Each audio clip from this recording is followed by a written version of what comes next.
It's that time of year, the holidays, the time for cozy blankets, candles, homemade meals, and of course, that occasional side dish of family drama. Hello, my name is Stephanie Yates-Anyabwile. I'm a licensed marriage and family therapist and a relational wellness and mental health content creator right here on YouTube. Today, we're going to talk about what it might look or feel like to be within an unhealthy or toxic family dynamic and provide you with some tips on how to keep your head above water.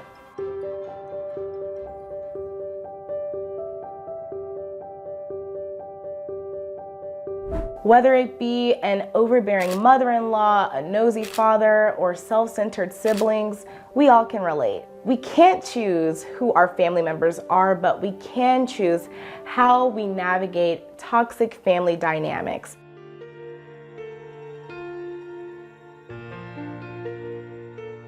You may feel controlled if you don't feel comfortable making choices for your own life. If you feel like you need your family to give input into every decision that you make, that might be an indication that your family does not support an independent living style for you and you are dependent on their approval in order to make your decisions. Your feelings are invalidated. So let's say you express to someone that you were uncomfortable with them commenting on how much you're eating. And they say, oh, you shouldn't be worried about that. That's not a big deal.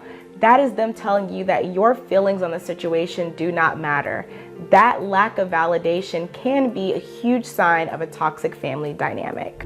Gaslighting. If a person is determined to negate your perspective of a situation, another form of gaslighting is guilt tripping. After a short or long-term stay or visit with their family, they feel an immense sense of guilt. So whether it be you've chosen a different religion, maybe you've chosen a different family structure, maybe you've gone for a job that your family just does not approve of, and they're making you feel bad. You know, they're trying to remind you of all the sacrifices they've made, for example, just for you to throw it away.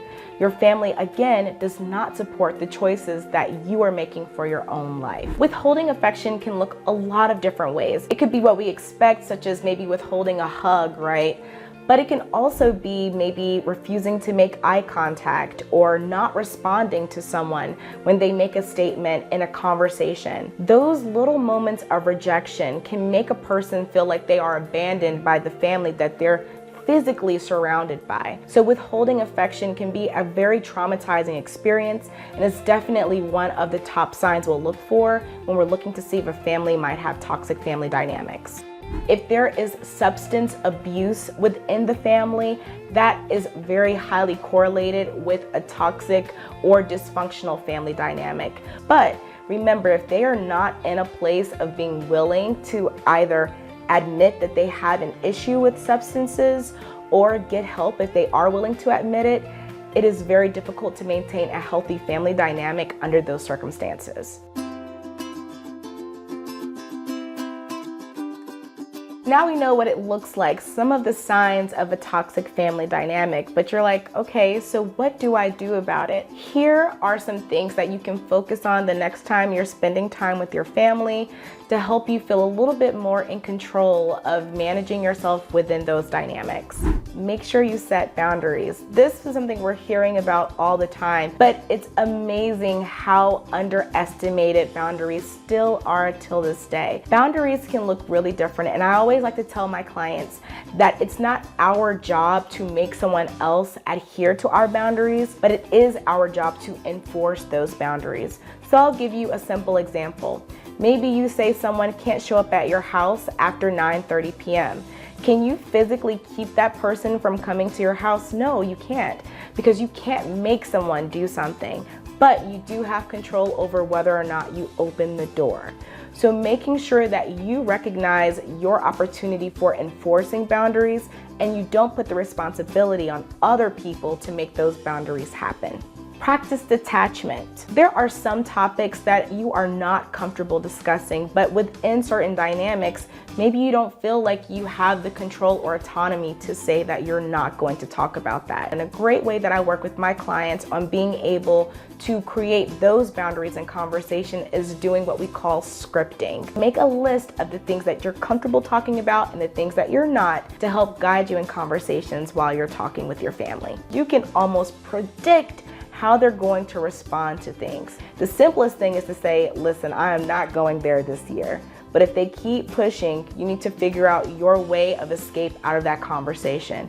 Maybe you'd have a cousin or a sibling partner with you and say, hey, if you see grandma cornering me, please come and get me. I do not want to talk with her about whether or not I'm going to have kids. By having a plan in place, you can make it a lot easier to navigate those very uncomfortable conversations that you're looking to avoid. A part of that is being really clear, even with yourself, on what you're willing to share and what you want to keep private. I'm huge on writing things down because in the moment, it can be so hard for us to remember what we said we weren't going to talk about. By figuring out a way to share just enough where people don't feel that you're completely alienating them, but also maintaining your privacy and feeling that you were able to respect yourself is very important. Be direct, calm, and assertive. Be very clear in saying, I really do not want to talk about this. Or you can say, ooh, I would feel uncomfortable doing that. Making sure people know how you feel about a situation and standing firm in it. They keep pushing, you say, hey, I already told you I don't want to do it. I'm walking away now. Even if you're saying it jovially, you're letting them know that this is not up for negotiation. So you don't have to be mean, you don't have to be aggressive. If you want to, you can. But I find the most successful way to navigate those conversations is just staying firm, not wavering, and a lot of times just even having a smile can disarm people when you're communicating your boundaries. Let people know how they make you feel. Hold them accountable. Sometimes people are able to maintain these dynamics because they're completely shielded from how they affect other people. I could say, if we're gonna stay with the grandma example, I could say to her, Grandma, when you ask me that, you really make me feel even more anxious about my future, and these are things that are out of my control. Now, she can't say that, oh, I'm just saying something, I don't care, because she knows that this is something that really affects you. So being honest and transparent about how people's words or actions affect your emotions, if they still don't respond, this might be an indication this is a family that is unwilling to make changes to make you feel more comfortable, and we might need to talk about more permanent or severe boundaries. Remember, it's not your job to change someone. Sometimes we jump into this feeling or role of having to help people grow and evolve, especially when you're doing your own personal work and you want to see other people making that same leap of faith.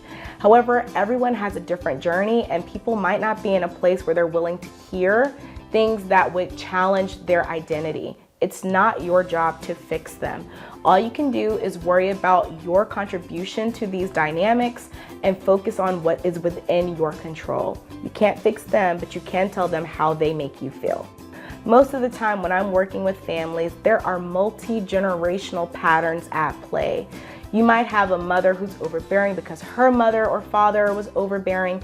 People learn how to interact with their families. Remember, support is so important. So talking to someone, whether that be your therapist, whether that be your sibling, whether that be a friend, is important. Sometimes we think if it's a family issue, it has to stay within the family, and we don't feel comfortable asking people for support. And sometimes, quite frankly, we feel embarrassed that this is what our family looks or acts like. But you don't have to suffer in silence. You don't have to be alone. And if you're not comfortable talking to someone that is within your own personal social circle, talk with a therapist. We will have links provided for you below about how to find a therapist. Another very effective example of setting a boundary is knowing for yourself how much you can take.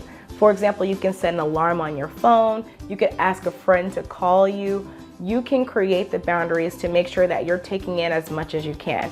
If your family is meeting up at a bar and you feel like there are several members of your family that struggle with substance abuse and you don't want to enable that, you can refuse to go. So remembering that these boundaries are not just about how you engage with family, but also about when and where you engage with your family is key to making sure that you are paying attention to your own mental well-being and really a form of self-care.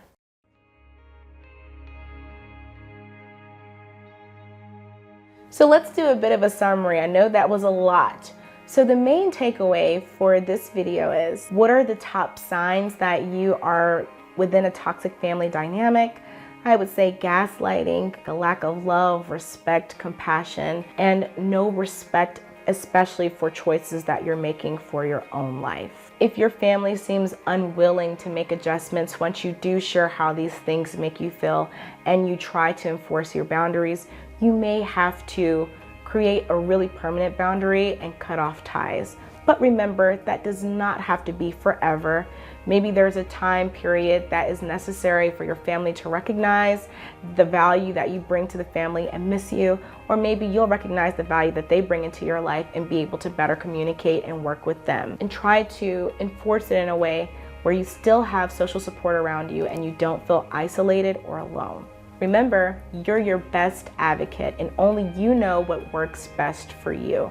Be honest with yourself, communicate what you're needing from others, and challenge yourself to show up for yourself every single day. If you are dealing with any form of relational abuse, please reach out to the National Domestic Violence Hotline at www.thehotline.org. Please like this video if you found it helpful, and be sure to subscribe to Psych Central for more videos like this. Thanks for watching.